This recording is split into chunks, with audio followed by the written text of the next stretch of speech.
السلام علیکم ورحمۃ اللہ وبرکاتہ۔ بسم اللہ والحمد للہ والصلاة والسلام علی رسول اللہ، اما بعد۔ نوجوان ساتھیوں، اس دنیا میں بہت سے انبیاء کرام آئے۔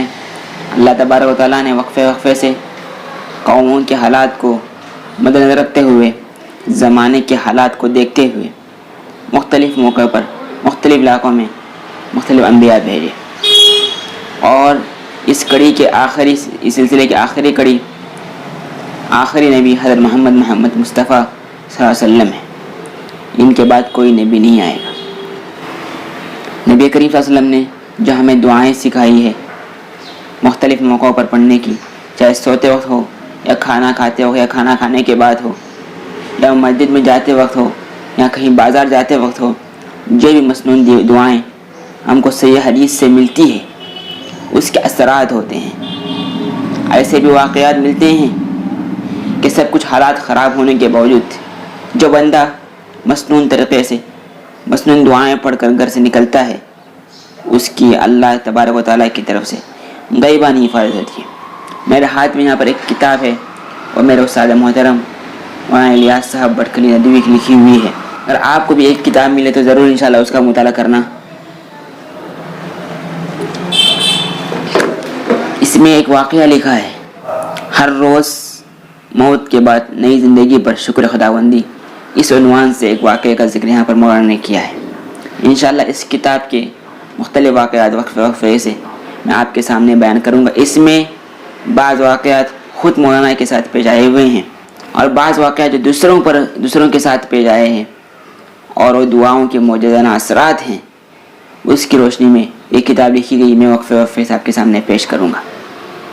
آج جو واقعہ آپ کے سامنے بیان کرنے جا رہا ہوں، دو دوست تھے، عبدالاحد اور سلیم، دونوں بچپن سے گہرے دوست تھے، ایک ہی درجے میں پڑھے ہوئے، ہم عمر ہم مزاج، ان کا کاروبار بھی ایک ہی تھا، ایک ہی شہر میں اور ایک ہی مارکیٹ میں دونوں کی کپڑوں کی دکانیں تھیں۔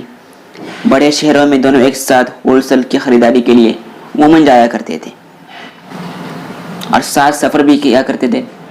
حسب معمول ایک بار گجرات کے سورت میں چلے گئے تجارت کے غرض سے، وہاں سے کچھ سامان لانے کے لیے، اور دونوں ہر دن بازار جاتے تھے اور ہوٹل میں آ کر رات میں پورے دن کا حساب کرتے تھے۔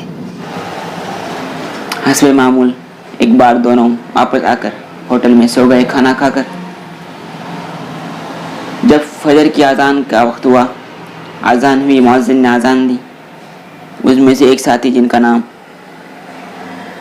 سلیم اٹھا اور اپنے دوست کو اٹھایا، بار بار اٹھایا، اس کے باوجود بھی نہیں اٹھا، وہ مسجد چلا گیا اور نماز پڑھ کر آیا، اس کے باوجود بھی عبدالاحد نامی اس کا دوست اپنی نیند سے نہیں اٹھا تھا۔ اس کو تشویش پیدا ہوئی، اس کو ڈر ہو گیا، اس نے فوراً ہوٹل کے عملے کو، وہاں کے کام کرنے والوں کو فوراً مطلع کر دیا۔ انہوں نے نبض چیک کی اور سینہ چیک کیا تو انہوں نے کہا اس کا کام تمام ہو گیا ہے، مگر اس نے اسی پر اتفاق نہیں کیا۔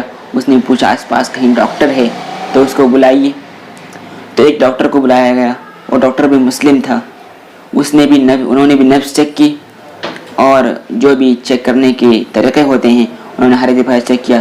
انہوں نے کہا اس کا کام تمام ہو چکا ہے۔ انہوں نے اس کے دوست سے کچھ پوچھا کہ رات کو سونے سے قبل ان پر کچھ بیماری کے اثرات تو نہیں تھے؟ انہوں نے فوراً انکار کیا، نہیں، وہ مجھ سے زیادہ صحت مند تھے، بلکہ میں خود کئی مریض مجھ میں شوگر ہے، بلڈ پریشر مجھ کو ہے، وہ مجھ سے زیادہ صحت مند تھا، ہٹا کٹا تھا، اور نہ ہی انہوں نے سونے سے قبل اپنی کسی تکلیف یا کسی بیماری کا ذکر کیا، نہ ہی ان پر کوئی کیفیت توار تھی۔ تو ڈاکٹر نے اس کو کچھ سمجھایا، جو بات سمجھانے کی کوشش کی ڈاکٹر صاحب نے، وہ بات شاید کسی عالم دین کے بات سے کم نہیں تھی۔ ان کا کہنا تھا کہ ایک آدمی جب سوتا ہے گویا کہ وہ ہر دن اس کو موت آتی ہے، اور اس کا دوبارہ اٹھنا ایک اللہ کی بہت بڑی نعمت ہے۔ تم دونوں رات سوئے، اللہ تعالیٰ نے تم کو نعمتوں سے نوازا، تم کو دوبارہ زندہ کیا، اور آپ کا بھائی اور آپ کا دوست وہ ابدی نیز سو گیا۔ تو ان کی باتیں سن کر سلیم بے ساختہ، مطلب اس پر ایک اچانک اس کو عجیب سی اس پر کیفیت طاری ہو گئی۔ اس نے کہا یہ نعمت تو ہر دن ہمارے ساتھ پیش آتی ہے مگر ہم اللہ تعالیٰ کا شکر ادا نہیں کرتے۔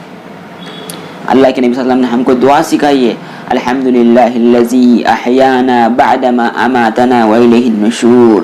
اے اللہ تیری ہی تعریف ہے اس پر کہ تو نے ہمیں موت کے بعد دوبارہ زندہ کیا، اور یہ زندگی یعنی حیات بعد الممات کا ایک چھوٹا سا نمونہ تو نے دنیا میں ہی ہم کو دکھایا، اور اس وقت ہی موت کے بعد پھر زندگی عطا کی۔ یا اللہ ہم سب کو مر کر تیرے پاس ہی جانا ہے۔ ہم ان دعاؤں کو پڑھیں، یعنی جو اسلام کا سسٹم ہے نا، اسلام کا نظام ہے، اگر ہم اسی سسٹم کے مطابق اپنی زندگی کے کسی بھی شعبے میں چلے جو نبی کریم صلی اللہ علیہ وسلم نے ہم کو دعا سکھائی ہے، اسی کے مطابق اگر ہم چلتے ہیں نا تو انشاءاللہ ہم کو تکلیفات کبھی نہیں آئے گی۔ اور ایک پتے کی بات آپ کو بتا دوں، زندگی کے جو بھی شعبے ہو، حرام کو چھوڑ کر حلال کے جتنے بھی راستے ہیں، نبی کریم صلی اللہ علیہ وسلم کے بتائے ہوئے راستے پر چل کر جو انہوں نے دعائیں سکھائی، جو انہوں نے ہم کو احکامات سکھائے ہیں، وہ احکامات کو ان کے سکھائے ہوئے احکامات کو اس پر اگر ہم چلیں گے تو ہم کو اس پر بھی اجر ملے گا۔ یہاں تک کہ شادی اور نکاح اگر ہم اس کو صحیح طریقے پر، اور میاں بیوی کے تعلقات جو ہیں اگر ہم ان کو اسلامی تعلیمات کے مطابق عمل کریں گے تو وہ بھی اجر ہے، وہ بھی اجر ہے۔ آپ تصور نہیں کر سکتے کہ اسلام میں کتنی چیزوں کے بارے میں یہ کہا گیا ہے۔ اللہ تعالیٰ مجھے بھی اور آپ کو بھی توفیق عطا فرمائے، اور ہم کو بھی اس نعمت پر شکر ادا کرنے کی توفیق عطا فرمائے۔ السلام علیکم۔